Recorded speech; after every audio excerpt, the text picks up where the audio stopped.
Are superheroes problematic? Do we need to rethink superheroes? No.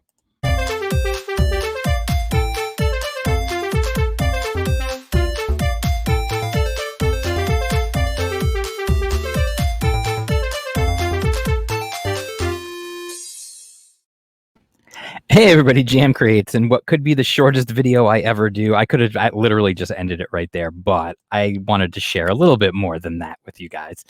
Um, there's a lot of stuff going on right now in terms of this story. I'm not the only one to talk about this, but it's been a while since I've done a commentary type of video, and I figured this was one I wanted to weigh in on. Okay, so before I get started, I'm going to share the screen here, but before we get started, so you know what I'm going to be talking about. But before I get started, I just want to remind you guys, check out indiecomics.underground.com. It is the free online zine dedicated to indie and crowdfunded comics that I put out. The 7th issue is going to be it's a monster. It's going to be the biggest issue ever. And there's tons of interviews and previews and links and all sorts of cool stuff. Artist spotlight, all kinds of really, really cool stuff that you can check out. And it's free. So all you got to do is go to indiecomicsunderground.com, sign up, and you can get early access to every issue before the rest of the internet does. And while you're there, you can read the previous issues. All right, so let's get to this. Some people, I don't know. We'll see how this goes. You guys know this is kind of the equivalent. If you've been a longtime fan of the channel, I used to do videos all the time driving home from work and just talking about different topics that were up. And that's kind of what this is the equivalent of today.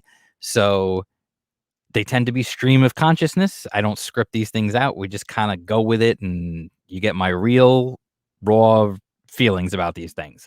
So, Time Magazine decided to print an article on their website. I don't know if it's actually in the magazine. I don't even know if Time publishes a magazine anymore, to be perfectly honest with you. But here it is right here. I'll make it nice and big for you. We're re-examining how we portray cops on screen. Now it's time to talk about superheroes. No, it's really not.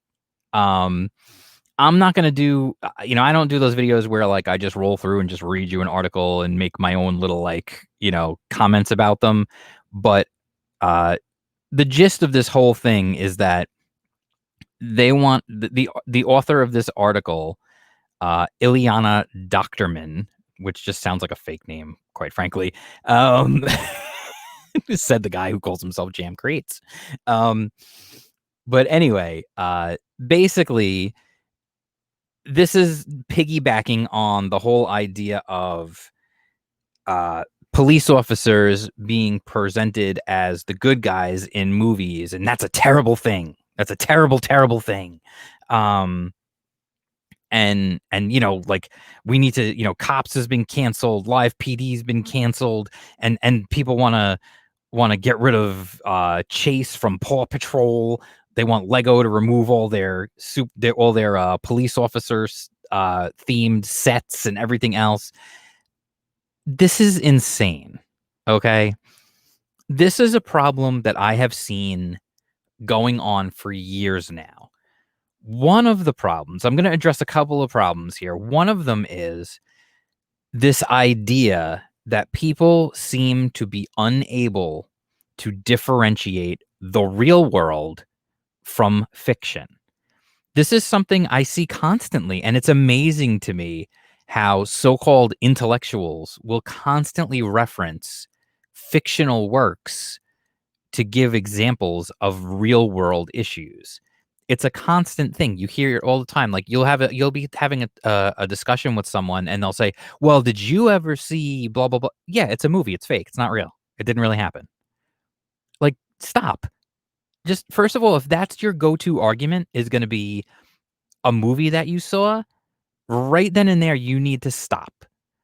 Okay, this goes back to this is a funny story. This goes back to not an argument. It was I wouldn't call it an argument. It was an exchange that I had way, way, way back in the day. I was in like I think I was in like ninth grade or something, and I was in an art class, and my friend and I were huge wrestling fans, and we were talking about something to do with wrestling. I don't remember what. And one of the girls at our table, because we sat at tables, one of the girls said to me, "You know, it's all fake, right?" And I looked at her. And this has been I know this is, like, kinda going off topic a little bit, but it's not when you understand where I'm going. I looked at her and I said, "You watch television, right?"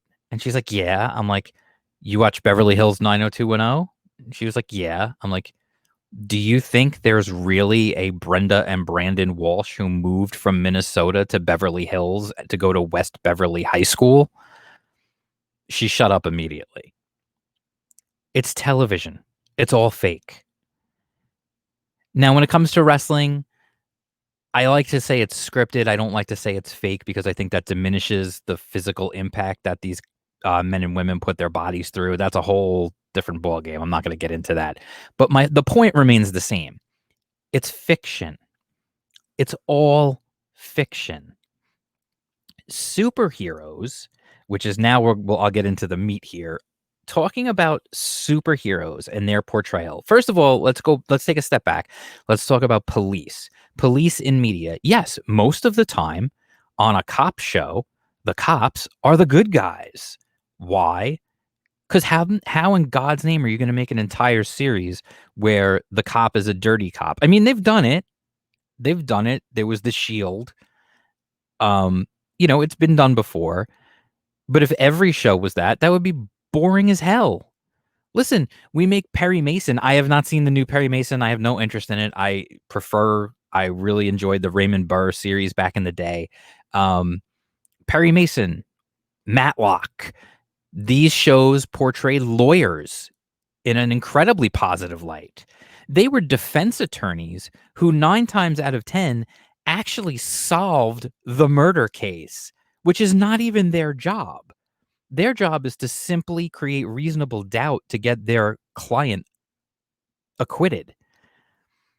However, because it's fiction and it's a television show, they go a step beyond and they actually have clients who are not guilty and they prove the actual guilty party, which again is not something that is even required as part of their job.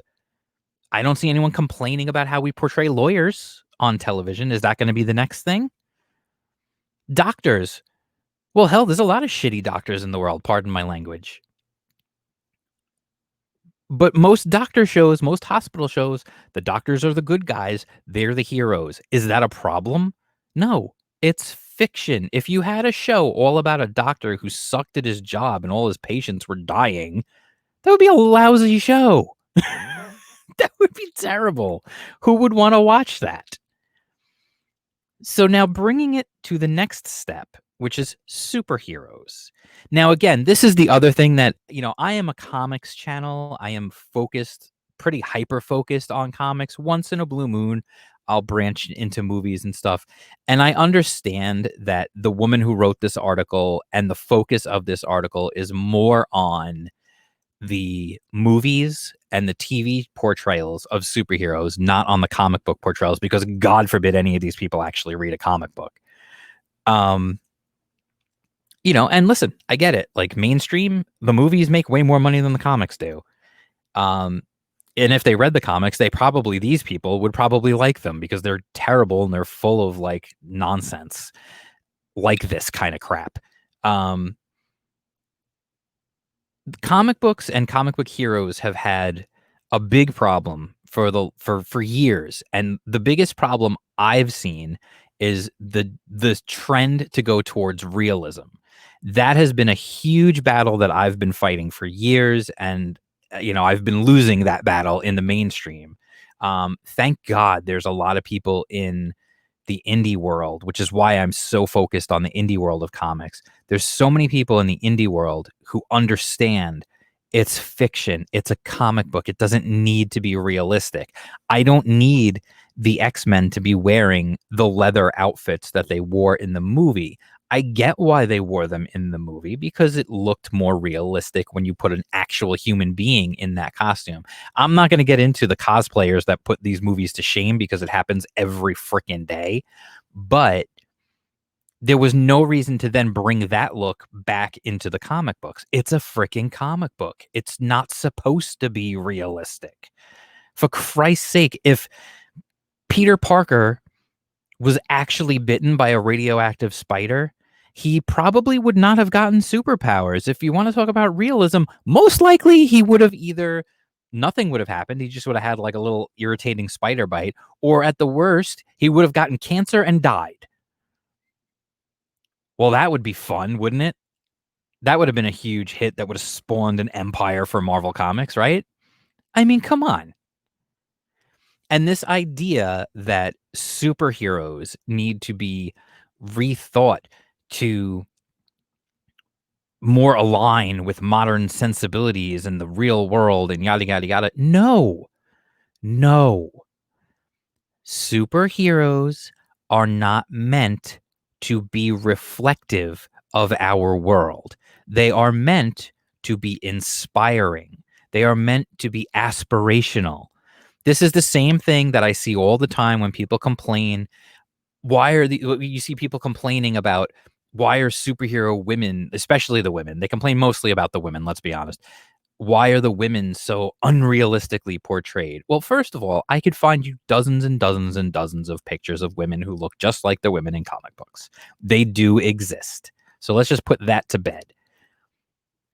The other thing is, it's a comic book. Yes, not everyone looks that way. It's the same thing that Hollywood has done with movies and TV shows. Everyone's a little bit better looking than most of the people you see in your everyday life. Let's be honest. That's just how it works. People like to look at pretty people. And nobody wants to see a superhero who's fat and out of shape. I'm sorry. It's just not what people want. I don't want to look. People complain all the time about, oh, I look at comic books and I don't see a hero that looks like me. I want to. No, I don't want a hero that's like me. Do I want a hero who sits in who comes down to his basement and records comic videos about comic books? No, no, that's ridiculous. I'm in my mid 40s. I'm a father. I'm a husband. I work. I do this for fun. I want to try and make my own comics. Like, are you kidding me? No, I want to see superheroes who are bigger than life, who are taking on struggles and facing challenges and overcoming those challenges. That's the thing. Superheroes are supposed to inspire you. They're supposed to be aspirational. They're not supposed to be a reflection of the real world. I mean, when you think about it, the people who get superpowers in comics, they generally fit into one of two categories. They either become superheroes or they become supervillains. Now, what are the odds that every single person in the world, if this happened in the real world, what are the odds that every single person in the real world who gained superpowers would either become a supervillain or a superhero?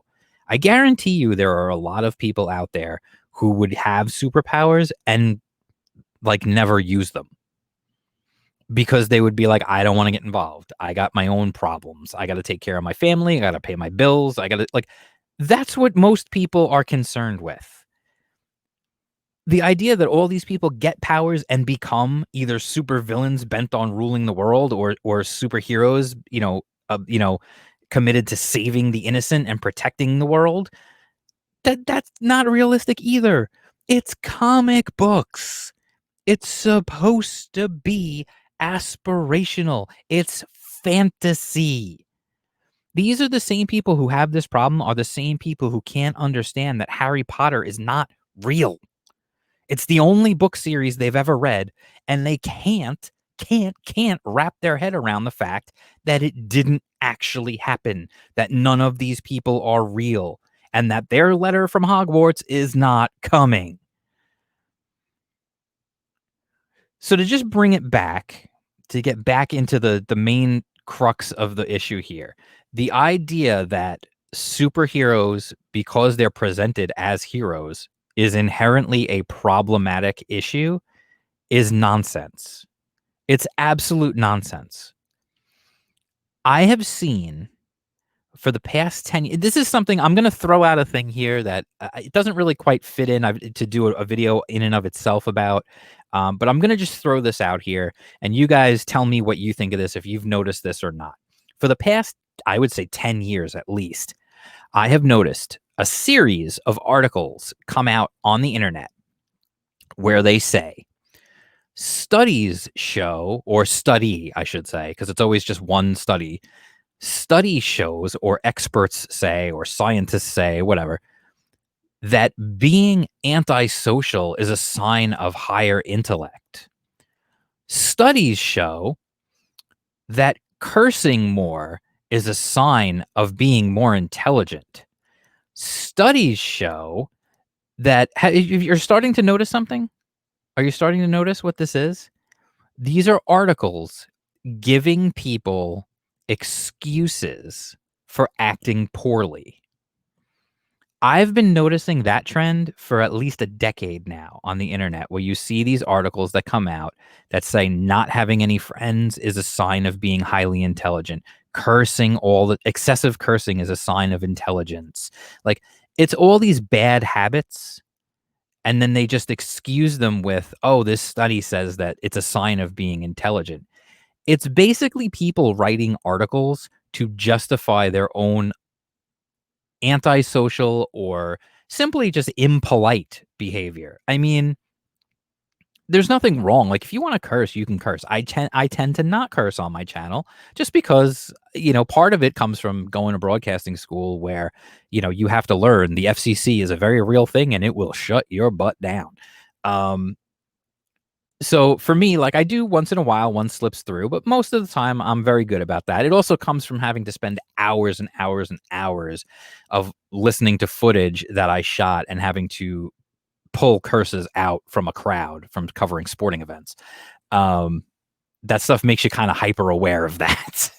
um, but anyway, I've noticed all this, and now what we have now is we also have the combination of, I've seen less of those articles and more of these type of things where it's police should be portrayed poorly on television. We got to get rid of positive portrayals.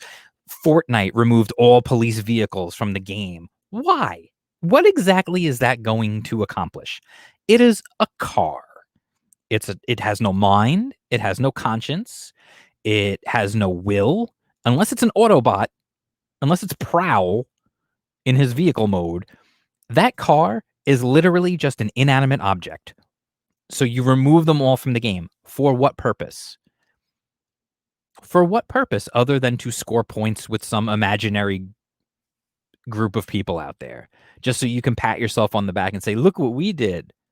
Okay. Whoop-de frickin' do.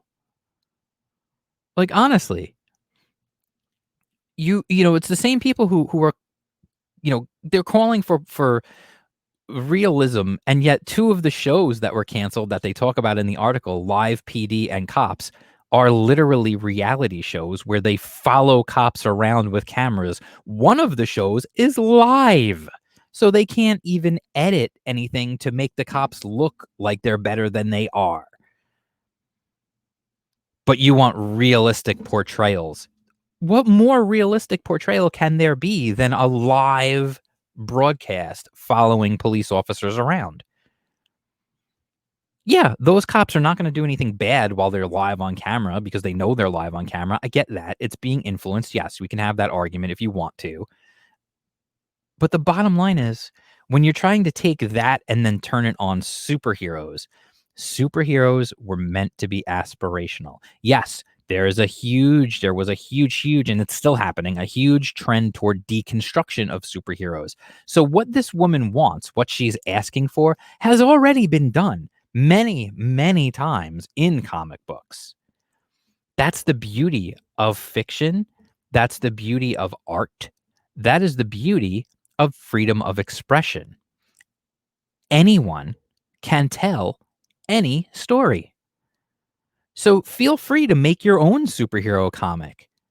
Go ahead. No one's going to stop you. No, except maybe Mark Waid, but that's a whole different ballgame. What's the problem? If you don't like what's out there, make your own. Do something about it instead of just complaining about it. Instead of making up these straw man arguments and nonsense. It's ridiculous. It's absolutely ridiculous. All right, so I'm done, or I'm gonna start repeating myself, and I'm getting myself even more hyped up. So anyway, it's been a while since I had any kind of a rant or whatever, or, a topic video like this. If you want to see more videos like this, let me know. I mean, I'll be happy to do more stuff and cover more things in the industry. That's fine. Just let me know in the comments below. If you're new here, if you've never been to the channel before, please make sure you subscribe, hit the bell for notifications, click the thumbs up, all that good stuff. That stuff helps the channel a lot. I'm climbing towards 300 subs. Super happy about that. I think the last time I looked, I was at 290, so we're only 10 away from 300. That's awesome. Maybe when I get to 300, I'll make a bad "This is Sparta" joke. Well, now I can't do it because I just said that I might do it. But anyway,